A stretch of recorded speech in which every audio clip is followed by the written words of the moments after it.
Alright everybody, it's time for another episode of Let's Argue, where I take on all your hot takes, unpopular opinions, and difficult questions about anime. Yeah, there's already other people doing this, but you know what? I'm better. KyoAni is getting overrated and Violet Evergarden is just a shiny, boring anime. I agree. I am not impressed with it. I do think that Kyoto Animation is too often given a free pass for making shows that look good that don't necessarily have amazing scripts. And this is a problem that kind of plagues a lot of anime in general. I mean, I guess it's just a problem of it's a medium of visual artists and maybe there's not enough great writers to go around. I don't know. But like, I just really wish that more anime productions would like make sure they had an incredible script before they pour all their time and energy into making something gorgeous. Because every time a show comes out that looks incredible and isn't that great script-wise, I just feel like it was a huge fucking waste, and I wish that that production had gone to something that had better writing. But I mean, if the shows are popular, then what does it fucking matter? They literally have no reason to care. The YouTube anime community's real problem is the fact that everyone has been only used formal forms of expression rather than playing around with different ways to express opinion through the magic of editing or relying on the review, vlog, or video essay format. I'm inclined to agree. That was kind of confusingly phrased, but like, I do think that we need more anime YouTubers who are taking things in different, more creative directions, and I see people who do stuff like that. I think Demolition D did a lot of interesting stuff with editing. Best Guy Ever has videos like his Gurren Lagann Part 1. Totally unique, nothing like any other anime video, and yet works perfectly as a sort of review of the show, even though it has no formal review structure to it at all. You know, I've done a few things that are a little bit in that vein, but I am more of a writer. I've been more of a blogger. I am just really into reviews and analytical writing, so like that's always kind of been my forte. But you know, I've seen people do more unique stuff. There was a channel called OZ, O-U-Z-I, who did reviews of shows. He only did like a couple, and one of them got taken down, but his Food Wars review is he took a scene from the show and subtitled it where the characters are basically reviewing the show during one of its hype moments, and it's a perfect way of like expressing what's good about the show while literally showing it to you.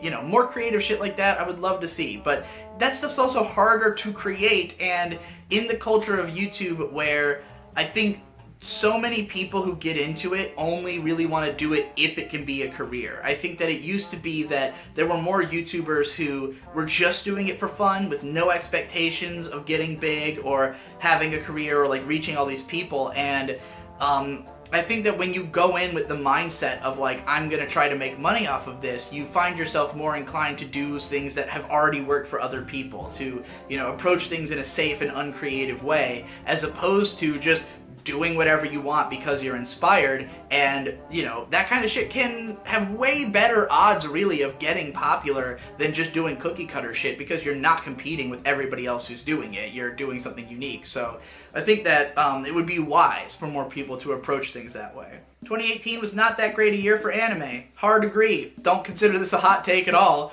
2018 was, I mean, I don't think it's necessarily below par for 2016. As I've, you know, been wrapping up Finish or Fail, I'm getting close to having seen most of what came out last year, and I think that there's a sizable amount of good shows. I don't think that we were starved for anything to watch. It's just that the overall level of quality of each show I felt was lower. It felt as though more and more I was seeing like trashy generic backgrounds in shows, even otherwise good shows. More and more I was seeing just like productions that weren't as consistent, and I don't remember seeing as many like mind-blowing shows as I might have seen in the late early 2010s, back in like 2012 or 2013, where it felt like we were getting all kinds of unique, interesting stuff, where, you know, you might have Kill La Kill and Psycho Pass and Log Horizon and all this stuff that's airing around the same time that is all, in my opinion, really good.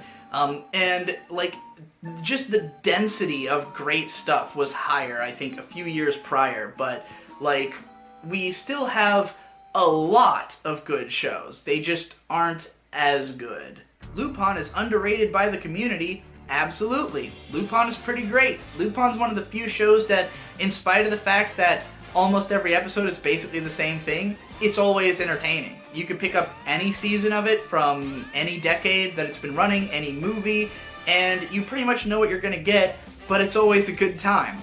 The characters are just mega charming.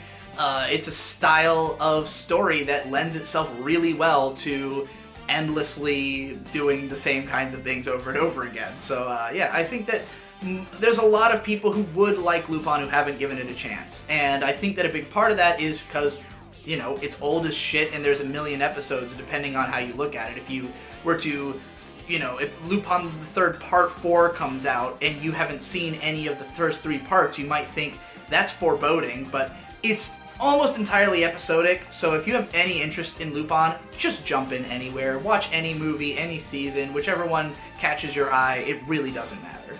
No modern classics can arise as not a single forum or website has been able to adapt to anime's growing popularity and so degraded to bullshit memery, while journalists and content creators feel too great a need to talk about everything current rather than what's interesting.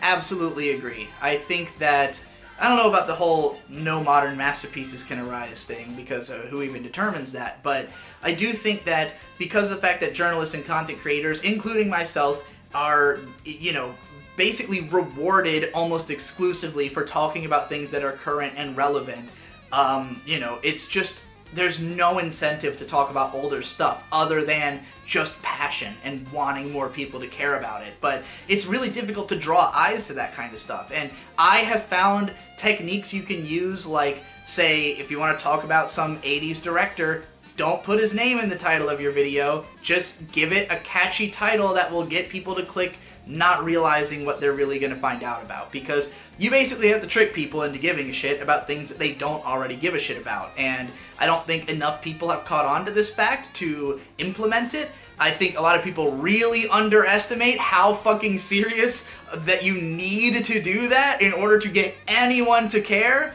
So I highly encourage you, if you're somebody who wants to talk about older, more obscure shit, you need to trick people. You need to. It's the only way. Believe me, I have all the data. My Hero Academia is a waste of time and not worth watching. You're better off watching One Piece, Hunter x Hunter, Dragon Ball, and Dragon Ball Z, or a large quantity of other shonens out there. If you could name some more worthwhile ones, do so please. I mean, a lot of people have seen all of those multiple times. You know, those may be long shows, but, you know, I have friends who've plowed through One Piece 7 times, and Dragon Ball several times, and all that other shit. Yeah, there's tons of worthwhile shonens out there. I do think that more people would be wise to check out some of the older ones that are, you know, that are interesting, but at the same time, a lot of those don't have great anime adaptations. So, you know, I think that while there's plenty of great shonen manga, My Hero Academia is probably in the upper echelons of anime adaptations of shonen, because it is really solid, and I would even say it's worth watching over reading the manga for a lot of people. But obviously, if you haven't seen Yu Yu Hakusho and you're watching My Hero Academia, you're doing it wrong! Space Dandy was so unbelievably bland? How can you have this opinion? Space Dandy's the least bland anime I can think of. This is the only word I would never use to describe that show. I don't know where you're coming from with this one, buddy. Netflix is sitting on the next evolution in anime consumption, and they are doing fuck all with it. Rather than getting more productions like Devilman, but maybe this time not shit, they are instead killing shows by prolonging their Western release and making shit dubs. I think the problem with Netflix is they don't necessarily understand the anime community, and they don't really have a great incentive to in their own minds, because I think that things are working out fine enough for them. Netflix is getting anime into the purview of people who don't necessarily watch anime, and certainly not the way that a lot of people online do. I've met people who have watched shows that they would never have heard of just because they were on Netflix. But at the same time, the anime community itself is not going to pay attention to a lot of these shows at all just because they're on Netflix, because they're not coming out weekly, because they're not coming out on time, you know. But I think that there's a lot of these shows that maybe more people than we realize have seen because more people outside of the community have seen them.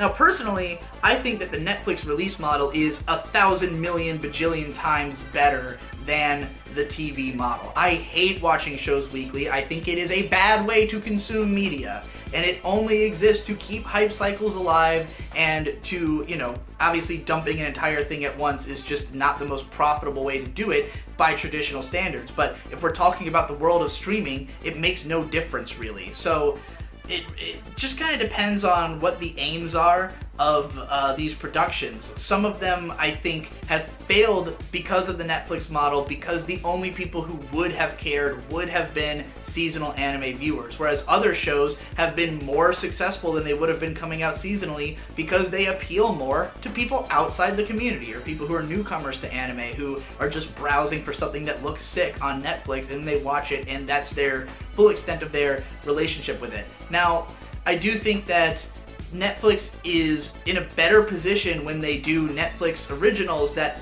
literally just come out all at once and that is the only way it's released, than when they hold off on a show until it's over and then release it all at once, because a lot of the anime community will already have moved past it, will already have found alternative ways to watch it. But I think that the anime community is so insular, they don't realize just how big the reach of those shows is outside of them. Or even people who, like, I get comments on my videos from plenty of people who legitimately don't know how to watch shows that aren't on Crunchyroll or Netflix. Like, if I'm talking about an anime that is, that Netflix has the rights to, but they haven't started putting it up yet, I'll get a lot of comments that are like, I've never even heard of this show. Where do I watch it? And then once it hits Netflix, all those people see it. And again, they're just not the same people who are participating in the conversations on other places. And anime has no big community. There is none. Like, the biggest discussion community I know of is r/anime, and it's fucking paltry. Like, the amount of people even subscribe to it is less than the subscribers of the Anime Man, you know? And even he at 1.6 million does not represent nearly the whole anime fan base in the West, or in, you know, people who speak English and are consuming it online. So I think that when we look at Netflix, it's like having killed a show because they picked up the rights and the community didn't talk about it.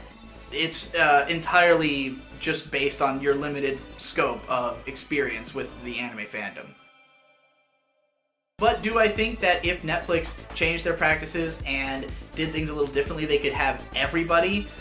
Sure. I think that there are things that they need to do even more importantly than releasing shows as they come out, such as the big ones being get fucking better dubs and more complete dubs. Like, the fact that Devilman Crybaby and Last Song, which both feature heavily, like, you know, sung segments that they didn't bother fucking translating and dubbing, is insane to me. It's like you didn't even try to make sure that this would reach the greatest number of people. And I think there's just so many times where something comes up in their shows that I feel like surely someone on production could have raised a hand and said, this is going to limit the appeal of our show. Let's do something differently about this. But, you know, it is what it is. Alright, that's it for this episode of Let's Argue. You're gonna see this same clip at the end of every episode. You're gonna see this same clip at the end of every episode. You're gonna see this same clip at the end of every episode. At the end of every episode. You're gonna see this same clip at the end of every episode. So, if you want more Digibro content, there's an endless sea of it in the